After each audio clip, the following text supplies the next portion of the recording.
Good morning. Today is Tuesday, and on Tuesday, we think about it, we talk about it, and then we do something about it. I hope that this Tuesday has found you in good health and good strength. As I come to you and we conversate very briefly, my topic choice for today, and most of my topics come from life experiences, whether they're my own personal life or things that I observe being at work or around different people.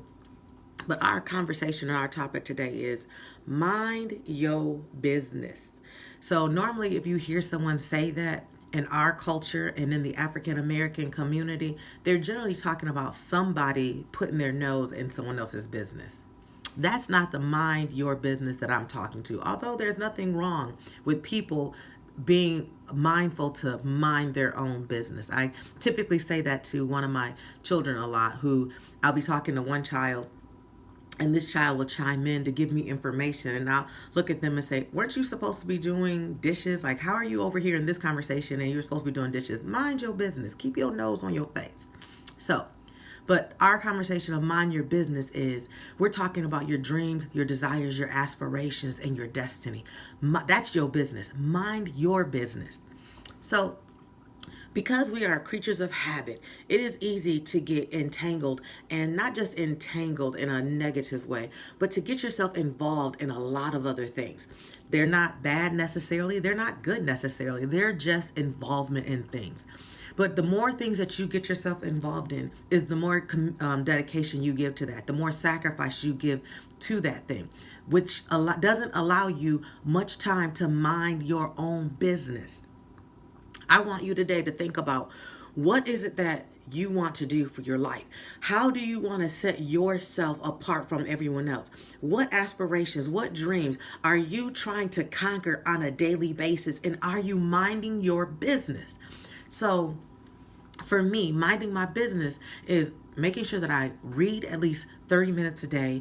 It is making sure that I do something positive concerning my business on a daily basis, because it is so easy to lose focus. It is so easy to get navigated into other things. If you have children, if you don't have children, if you have a job, if you have, loved ones, if you have friends, it is so easy to get yourself involved, entangled in other things, and you lack minding your business. Well, let me tell you, the more that you don't mind your business, the further your destination, your dream, and your vision gets from you. If it gets too far from you, you begin to forget about it. You put it on the shelf like you do books that you buy that you say you're going to read, but you never do read. You buy diet, exercise equipment. You say you're going to exercise 2-3 times a day, 2-3 times a week, and you never do. And so it becomes now something that holds your clothes when you take your clothes off. But you're not minding your business. And it's not just about your dreams and your passions to get you to the next place in destiny. Minding your business is minding the things that concern you, that are about you, that help you to be the best you, the better you, and the most important part of you that you can give to anybody. Before you can give anything to anyone, you must be that for yourself. So today, as we conversate, mind your business.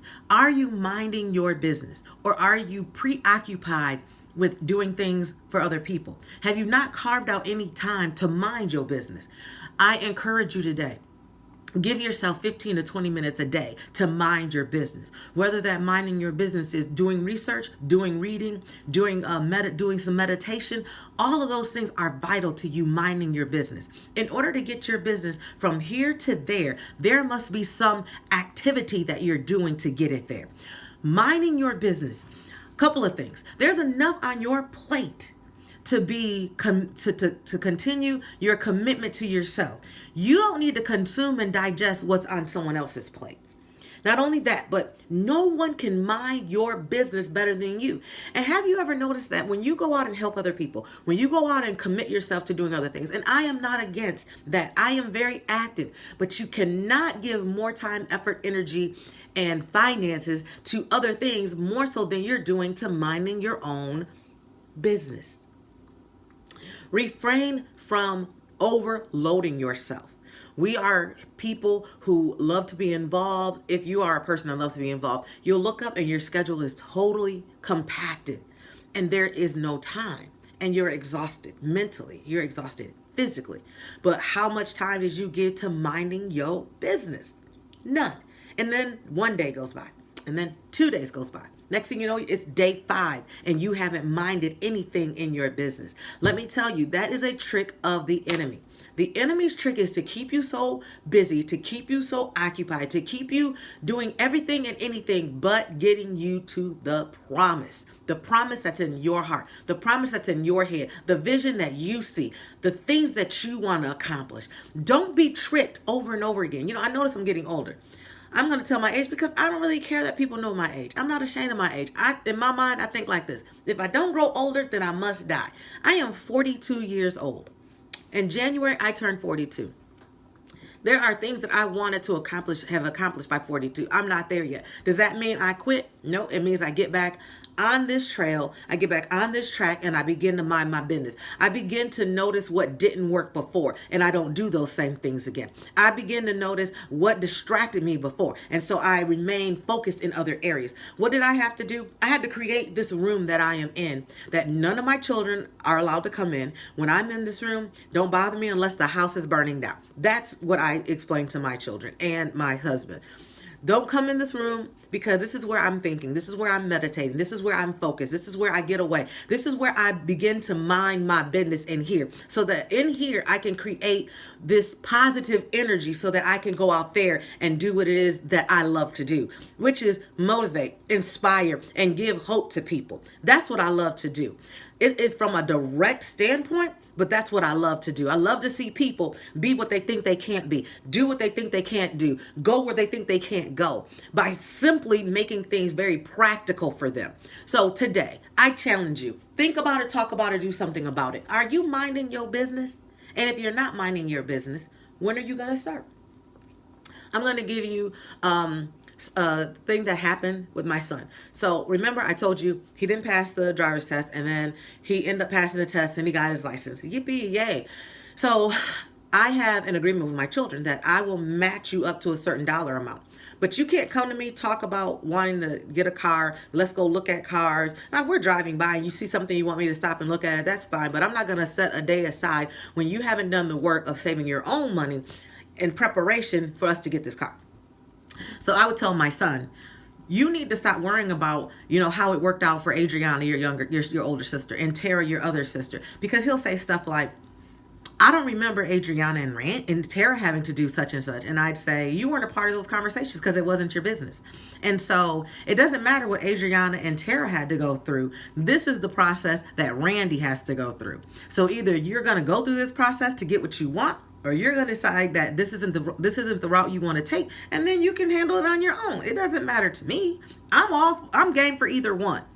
So I said to him, what you should do is mind your business, meaning you know what the requirements are to get what you want. You need to focus on that. Get to that goal before you start talking about other things that deal with you getting a car.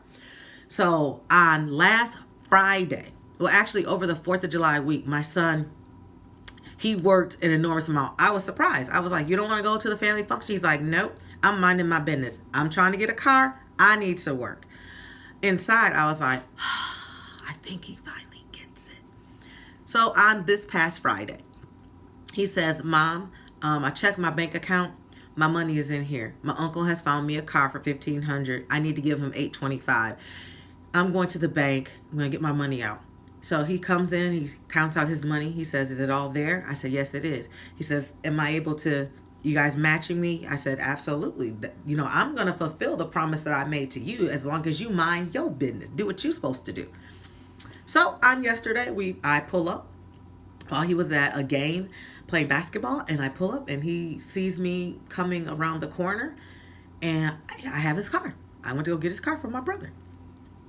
He says to me, Mom, thank you. I tried to go around the mulberry bush. I tried to navigate different ways. I tried to, put different things into the mix of this, but I thank you for being consistent. I thank you that no matter how I came to you about what I thought, I asked you to borrow the money. I asked you if I could work the money off, and you remained faithful and consistent to tell me the same thing. If you want it, you will work for it.